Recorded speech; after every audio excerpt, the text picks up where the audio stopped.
ചെറുപയർ പരിപ്പ് കഴുകിയതിന് ശേഷം കുക്കറിനകത്തേക്ക് ഇട്ട് കൊടുത്തിട്ടുണ്ട്. ഇനി ഇതിനകത്തേക്ക് നമുക്ക് ആവശ്യത്തിന് വെള്ളം ഒഴിച്ചു കൊടുക്കാം. മഞ്ഞൾപ്പൊടി, ഉപ്പ്, ഇനി ചെറിയ ഉള്ളിയും പച്ചമുളകും നല്ല എരിവുള്ള പച്ചമുളക് വേണം ചേർത്ത് കൊടുക്കാനായിട്ട്. അരപ്പിന് വേണ്ടി തേങ്ങ, ജീരകം, മഞ്ഞൾപ്പൊടി, മുളക് പൊടി നന്നായിട്ട് അരച്ചെടുക്കണേ. മുരിങ്ങയില ഒക്കെ അടത്തി നമ്മൾ കഴുകിയെടുത്തിട്ടുണ്ട്. പരിപ്പ് നന്നായിട്ട് വെന്തിട്ടുണ്ട്. ഞാനത് കുക്കറിനകത്തൊന്ന് ചീനച്ചട്ടിയിലേക്ക് മാറ്റിയായിരുന്നു. ഇനി വെന്ത പരിപ്പിനകത്തേക്ക് മുരിങ്ങയില ചേർത്ത് കൊടുക്കുക.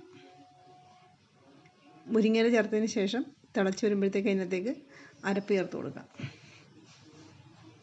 വീഡിയോ ഇഷ്ടമായെങ്കിൽ ഒന്ന് സബ്സ്ക്രൈബും ലൈക്കും കൂടി ചെയ്യണേ. മുരിങ്ങയില അരപ്പൊക്കെ ചേർത്തിട്ട് നന്നായിട്ട് തിളച്ച് വന്നിട്ടുണ്ട്.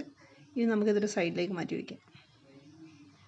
കടുക്, ഉലുവ, ഉള്ളി, വറ്റൽമുളക്, കറിവേപ്പില നന്നായിട്ട് മൂത്ത് വരുമ്പോൾ അതിനകത്തേക്ക് കുറച്ച് മുളക് പൊടിയും കൂടി ചേർത്ത് മൂപ്പിച്ചതിന് ശേഷം കറിയുടെ മേലിലേക്ക് ഒഴിച്ചു കൊടുക്കാവേ.